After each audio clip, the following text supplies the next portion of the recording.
माझे नाव सुधीर एकनाथ शिंदे, गाव शेटपळाहवेली, तालुका इंदापूर, जिल्हा पुणे. मला असा अनुभव आलेला आहे. माझ्या मंडळीला इथं आलो त्यावेळेस पहिल्यांदा कसल्याही प्रकारचं चालता येत नव्हतं. धरून आणलं होतं तर तिला आता पूर्ण व्यवस्थित चालता येते, सगळं व्यवस्थित चाललंय. माझे बी काही समस्या होत्या त्या सगळ्या निवारण झालेल्या आहेत त्या. आणि 20 वर्ष मी दवाखाना केले. प्रत्येक अमेरिकेपासून अमेरिकनची औषधं मागवली. प्रत्येक डॉक्टरची 1-1 वर्ष ट्रीटमेंट, अशी 20 वर्ष दवाखान्यात गेली. कुठले कुठले दवाखाने केले? पूर्ण दवाखाने, इनामदार, पाटील, गायकवाड, पुणे. गावाची नाव सांगा. अकलूजचे 4 दवाखाने केले, पाटोद्याचा 1 केला, टेंभुर्णीचे 2 आणि पुण्याचा 1. बर, असे बरेच दवाखाने गेले. पुढे त्याच्यानंतर मग असं मला समजल्यानंतर माझ्या मित्राच्या नादाने मी अमेरिकेचं काहीतरी सांगत होतं तुम्ही? अमेरिकन कंपनीची औषधं मागवली होती. त्याची किंमत होती 1,15,000 3 डब्याची. पण त्यांनी सुद्धा काय नाही, जोपर्यंत औषधं चालवायची तोपर्यंत फरक. ज्या दिवशी औषधं बंद त्या दिवशी द्यायची ते परिस्थिती. अशी 20 वर्ष गेली. आता कुठली औषधं वगैरे असं काही नाही. आता त्याला चालता फिरता सगळं व्यवस्थित येते. टाळ्याच्या गजरामध्ये स्वागत करूया. हे दादा सांगतायत की माझी बायको अमेरिकेची स्टेटमेंट घेतली.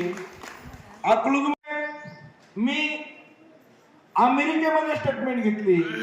अकलूज मध्ये, अकलूजचं पण आहे घ्यायचं, अकलूज असेल.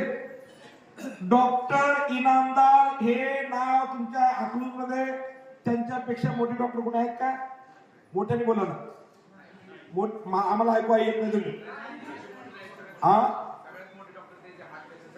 त्यांच्यापेक्षा मोठा डॉक्टर कोणीच नाही. ते सांगतायत डॉक्टर इनामदार सरांनी पण सांगितलं याला पर्याय नाही, हे पेशंट जगू शकत नाही. त्याच्यानंतर त्यांनी अमेरिकेचे हॉस्पिटलचे स्टेटमेंट घ्यायला चालू केली आणि अमेरिकेमधून सुद्धा औषधं मागवली. किती एका वेळच्या औषधाची किंमत?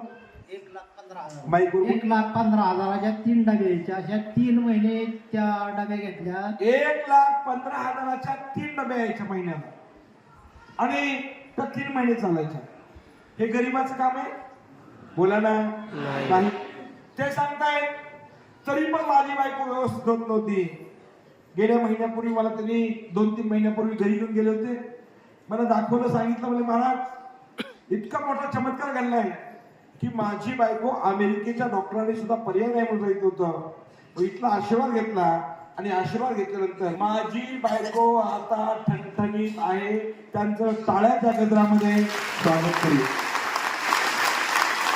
बुद्धी बंद पडते.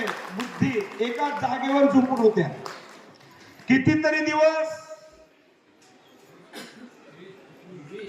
20 वर्ष एका जागेवर मनुष्य असताना उचलून आणला गेला आणि उचलून आणल्यानंतर तुम्ही चालून दाखवता. तिकडे जावा, चालत जावा, इकडे चालत जावा. आता त्या 100% ओके आहेत, चालतायत, फिरतायत, खूप चालतं, जीवन चांगलं चाललंय. आता मला सकाळी सांगितलं की थोडस पायावर सुधारली आहे. म्हणजे अनुभव न सांगितलं असं होतंय. अनुभव सांगितला पाहिजे. या काकू पायावर सूज आली म्हणून सांगितलं. म्हणजे अनुभव सांगा. त्यांना याच्यापूर्वी सांगितलं होतं की तुम्ही अनुभव सांगा. आणि अनुभव सांगणं गरजेचं आहे. गुरु गादीला अनुभव सांगितला पाहिजे. काय म्हणणं तुमचं? बसा माऊली खाली, अकलूज माळशेर बसा खाली. मग ते सांगतायत की आता माझी बायको व्यवस्थित आहे. टाळ्याच्या गजरामध्ये